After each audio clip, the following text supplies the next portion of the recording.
Welcome to The Daily. I'm Niall Paterson, and today we begin with an apology. No, not from Boris Johnson, instead from me, to those of you who were expecting to hear about his second day at the COVID inquiry. Now, we have had to change tack because no sooner had I left the studio yesterday than the Conservative Party once again poured petrol all over itself and started playing with matches, this time all over the tricky Rwanda illegal migrant policy. A little later, I'll be getting the view of one former Downing Street advisor. I never cease to be horrified by the capacity of the Parliamentary Conservative Party for self-harm. But first, our deputy political editor, Sam Coates, is here. Sam, I'd been geared up to talk about Boris Johnson, but in something of a surprise, once again, we're back to Conservative infighting. I want to start by annoying you and saying there are some people wandering around changing the episodes of their podcasts as if this is a surprise. But for listeners to the Politics and Jack and Sam's podcast on Sunday, none of this is a surprise because you could see it coming. You have been able to see this confrontation coming from space. It was always going to be more important than the COVID inquiry, days 1 and 2. British politics, Conservative politics, is careering towards a crunch point. Somebody from Downing Street on Wednesday said to me that they feared a schism. Now, on Wednesday, they feared the schism before the general election. As it turns out, the schism might be coming before Christmas. Of course, people will be aware of the Rwanda plan, the idea that if you arrive in this country illegally, you will only be able to seek asylum from Rwanda itself. But of course, there have been some changes that have been made, some rumblings from people, including Suella Braverman. And we find ourselves in a situation where the Prime Minister is telling his party to unite or die. Rishi Sunak has decided that implementing the Rwanda plan, which is where you take migrants, which under new legislation will be illegal migrants who come into the country, and you deport them to Rwanda where they will be processed and unable to return to the UK. But the problem is that some in the Conservative Party think that the only way that you are going to achieve that goal is by leaving lots of more international laws and conventions. Now, what has happened this week is that Rishi Sunak has picked a side, and very bluntly, he is starting the process of facing down those who want him to go further. Today, at a quite ballsy but quite tetchy press conference, he set out why he thought his approach was the right one, and we'll see whether it works, because within a matter of days, and certainly before Christmas, he's not only got to win the argument, but he's got to win votes. Vote of the legislation that embodies his plan, which has to be rammed through the Commons before the Commons rises for Christmas. And bluntly, we just don't know whether he's going to be able to do it, because maths is all nil, and it only takes for 29 Tory MPs to vote with the opposition, vote against the government legislation, and he's lost it. And who knows where he is then. So just to circle back, this niche bit of an argument about a big topic is now an issue that could threaten Rishi Sunak's premiership. Well, actually, Sam, do you know what we'll do? We're going to have a quick listen to some of that press conference now. Prime Minister, do you see the reality of what is happening here? You've lost control of your party, and this has become a confidence issue, not in Parliament, but in you. Do you accept that, and will you call an election if you lose these votes? What's happening here is we're delivering on what I said, right? Let's just look at the record, let's just look at the facts. When I got this job, the number of small boat arrivals into this country had quadrupled in the past few years, right? That's what happened. Since I've been here, and because of all the things that we've done, we've got the numbers down by a third, right? That's my record on this situation, where we've got the number of illegal enforcement raids up by 70%. We've arrested literally hundreds and hundreds of people, right, in those raids, but also people who are coming illegally, who are facilitating this awful trade. We've closed down thousands of people's bank accounts who shouldn't have been here. We're returning over 20,000 people. That's my record on this issue. Those are the facts, and that's because I get it. That's because this is ridiculous what's going on, right? And we're doing something about it. Now, I want to finish the job, right? And finishing the job means getting this legislation on the statute books and getting this scheme up and running. I am determined to see that through because I think this is a top priority for the country. It's a basic matter of fairness, right? And that's what we're about. We're about delivering. I'm not interested in talking. I'm interested in doing things. The actions we've taken already have already made a difference, but we've got to finish the job, and I'm going to see this thing through. You mentioned the votes coming next week, and we will discuss that in a second. But of course, that's not the end of the legislative pathway, isn't it? You've got the House of Lords that it needs to negotiate. And then even if this bill does make its way all the way to the statute, but moves from being a bill to actually being an act of Parliament, there are going to be legal challenges that presumably will extend all the way to the Supreme Court. And the European Court of Human Rights may have something to say about this. Neil, this is a drama in 3 acts. We are currently concentrating on the potentially existential threat that Tory MPs on the right of the party pose to Rishi Sunak for not being tough enough. But the problem is, Neil, if it gets through the Commons and, he has the numbers and not enough of the right vote against him, then it goes to the Lords. And at that point, his lordships and ladyships and the bishops and the rest may judge that it is too tough. And in particular, I think his lordships and ladyships might have something to say about even domestic courts being told to ignore international conventions. The problem is, of course, that it's international courts enforcing international conventions. That's the thing that worries the Tory right. And so even if it gets all the way through Parliament, it's not entirely clear it will work in the courts.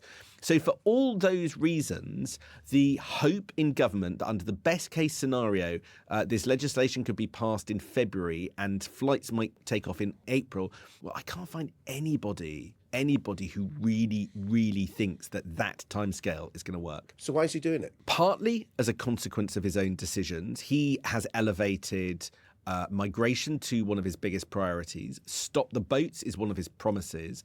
And he has gone along with the idea that the Rwanda policy is the only way to do it. And now he is facing a backlash from the right of the party who are calling for him to go further. But the thing is, he doesn't want to, for instance, leave these international conventions, the European Convention on Human Rights, because it would put him in the doghouse on the international stage. And one of his proudest achievements was negotiating that deal with the EU over what to do about Northern Ireland called the Windsor Framework. And leaving the ECHR would cause problems all around the world, problems with America and problems with the Windsor Framework. And the EU would probably put the whole country in the doghouse. He fears, some would dispute that, but that's what he worries about, and Britain's place on the world stage would be diminished. So having decided that a whole set of priorities are his priorities, he now faces constraints from other things that he believes, and he is somewhat stuck. And every Tory MP, Neil, has a choice of whether they back this legislation, they back Rishi Sunak. Rishi Sunak has no choice. Doesn't it also afford Rishi Sunak the opportunity to dangle something shiny in front of the electorate and say, look at this. This is what we've got. And Labour, where are they? They can't even come up with an alternative to the shiny that we're dangling in front of you. And Labour opposed the Rwanda plan.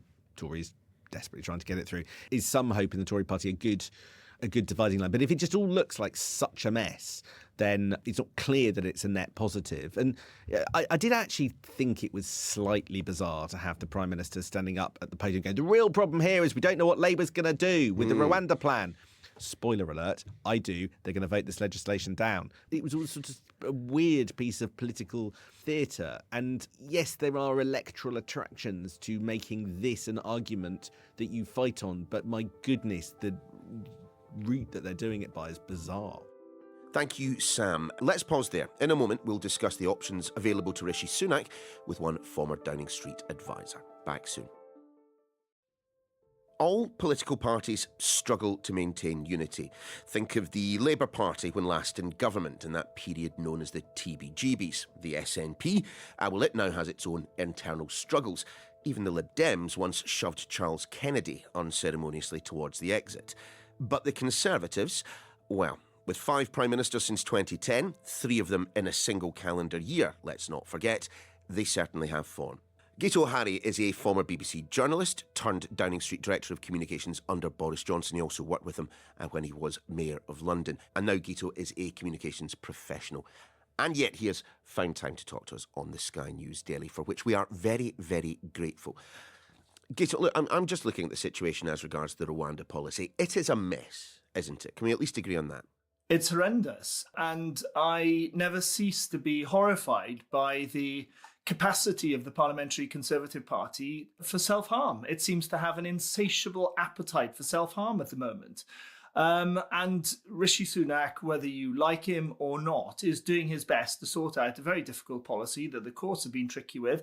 And the last thing he needs is people in his own party sabotaging his best efforts. So it's one of those where the parliamentary party's really got to decide whether it's going to wake up and smell the coffee and realise that the only game left in town now is to back Rishi Sunak, for him to try and raise his game and, perform as well as possible over the next year. Then they have a fighting chance at the next election. But as things are looking at the moment, it's chaotic and terrible. Yeah, I mean, it's one of those old truths of politics, isn't it? That the public rarely elects rats fighting in a sack, which is almost what we are seeing at the moment.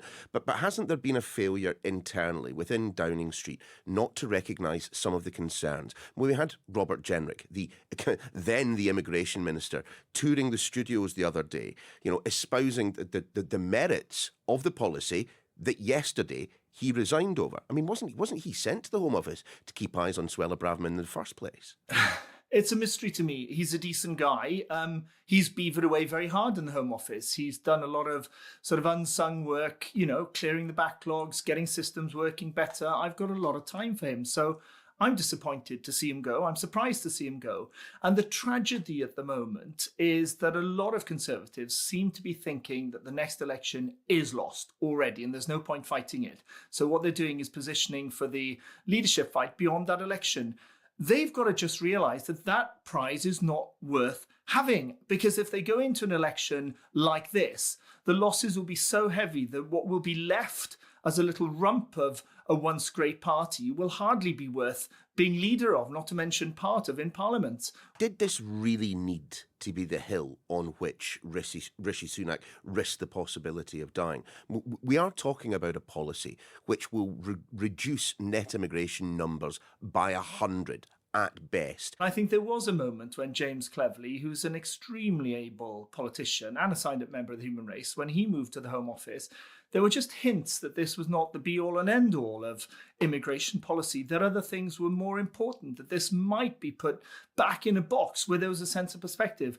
That seems to have gone now, and so, the stakes are now sky high. Has Rishi Sunak made a mistake? Hasn't he incited the right of the party, or the further right of the party, to vote against him when this does come before the House next week? On one level, he's got himself boxed in, and there's a choice to double down or try and wriggle out. It's now the stakes are really high, and whether it's called a vote of confidence next week or not, it will certainly be a major test of his leadership and a major test of whether this party can remain in office. And I think it should be a sobering weekend for Conservative MPs. They chose to pull down, to destroy a leader who had taken them to one of the greatest electoral victories of all time when they toppled Boris Johnson. And somehow at the time they thought things would get better. It didn't. They then picked Liz Truss. That didn't turn out well. Then they ended up with Rishi Sunak. And, at some point, they've got to just say, enough. We've got to give it a go. There's no question, I don't think. So what would you advise? What would you advise if you were sitting in number 10 right now? I would try and just play to Rishi Sunak's strengths. I don't like the idea that he's a tough guy. What he is a really intelligent, clever, thoughtful, hardworking, clean-living guy who gets global finance and economics, a man who understands the West Coast of America, who's educated there, he gets AI. There's so much he could get on with. But picking fights that try and make him look macho reminds me, frankly, of the people who tried to sort of make William Hague a great statesman later on in life. But when he was leader of the party, they tried to make him look sort of down and out with the kids and trendy. It was a disaster. When we see Rishi Sunak in a baseball cap, we will know it is all over. But you mentioned the old boss, Boris Johnson. And I do wonder, is there an extent to which the problems that Rishi Sunak is experiencing are in essence because he is passing through the wake of the Boris Johnson premiership? Boris Johnson and the circumstances of his departure led to Liz Truss. Liz Truss' departure led to Rishi Sunak. Rishi Sunak felt he needed the right of the party in the shape of Suella Braverman right alongside him to be secure, to crack on with his legislative agenda. Is there part of this that Sunak can, with a degree of validity, blame on Boris Johnson? No, I don't think so. I mean, the problem is almost the opposite, that he does not have a mandate from the electorate directly, which pretty much Boris Johnson had the nearest thing we have in our parliamentary democracy to a personal mandate. It was a very, very personal campaign, and he won 14 million votes. Liz Truss didn't have that, but she won a pretty brutal leadership contest across the Conservative leadership. Rishi Sunak hasn't even got that. So the basis on which he has a mandate to govern is pretty ice thin. And I think the problem in the end is the party didn't give Boris a chance. They were hysterical. They lost their sense of calm. They lost their sense of perspective. And that's what they're doing again now. Yeah, but we do have, to an extent, Boris Johnson at the COVID inquiry, like the ghost of Christmas past, reminding everyone of what went on around the point of his departure, don't we? I think what we're seeing at the COVID inquiry is a man, who's, taking the inquiry, which he commissioned, of course, very, very seriously, is across the detail, is sharing with us the agonizing decisions that ultimately fell to him at an unprecedented and horrific time, not only in the UK, but for the whole world. And he's dealing with it. He's recounting now in a serious way how he dealt with it at the time in a very serious way. And perhaps watching that, people wonder whether he was, such an embarrassment, such a disgrace of a prime minister, as the parliamentary party seemed to have decided when I was there, unfortunately, that he was. They made a terrible, terrible mistake. Thanks, Guto. Sam Coates is still here. Sam, look, am I wrong to suggest that when it comes to internal pitched battles, the Conservatives are just a cut above the rest of the political parties? The one Tory minister got in touch this morning to say that the Airbus 320, they believe, has the capacity and the range to take the entire Conservative parliamentary party to Rwanda, should they so wish. Look, I think there's a bigger problem here.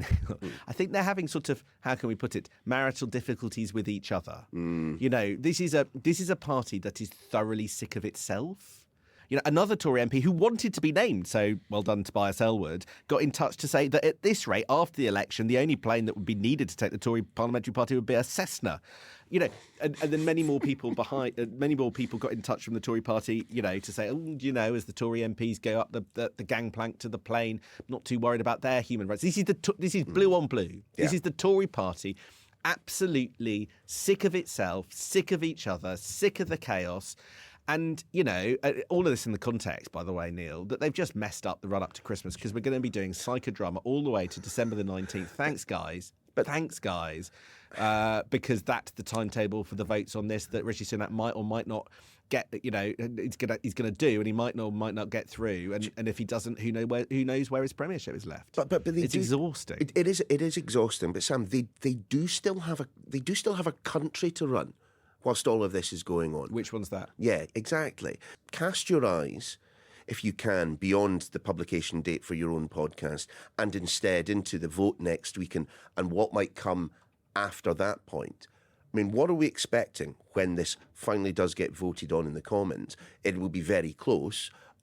I wonder if it could be a defeat. If that happens, what next? If they win, what next? How long does this government keep going? Excellent questions, and I would say I'm not in the predicting business, but actually, sadly, I am. You are now. I don't know whether there are 29 MPs willing to vote against it or 60 MPs willing to abstain on the Tory benches yet, because I am speaking to them, and they don't know, or if they do know, they're not telling me. It's unclear what way this is going to go. To give you an insight, at the moment, to one group of the Tory right, the kind of ERGers seem a little bit more minded to maybe go with it. Bill Cash sort of, suggested that he might be okay with it, but maybe the new Conservatives, which are the post-2016 Brexiteers and socially conservative right, they're a little bit more potentially hostile, but they're not sure. And if they do rebel, they don't know whether to rebel next Tuesday. If he loses, I think his government will look, to all intents and purposes, stuck. And I think there will be a higher escalation of crisis, to the point where you have to wonder whether the country's going to end up going to the polls sooner rather than later, because to change leader feels pretty insane at this point. I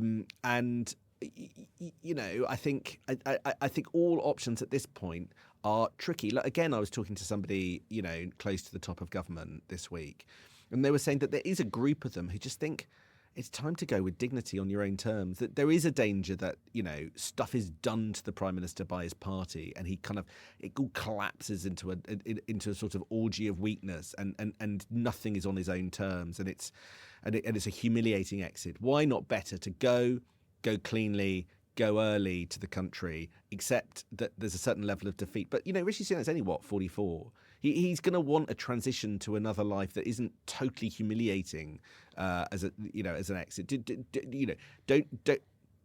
Don't accept that you're only going to go to the country after a period in which the party has set itself and everybody else on fire.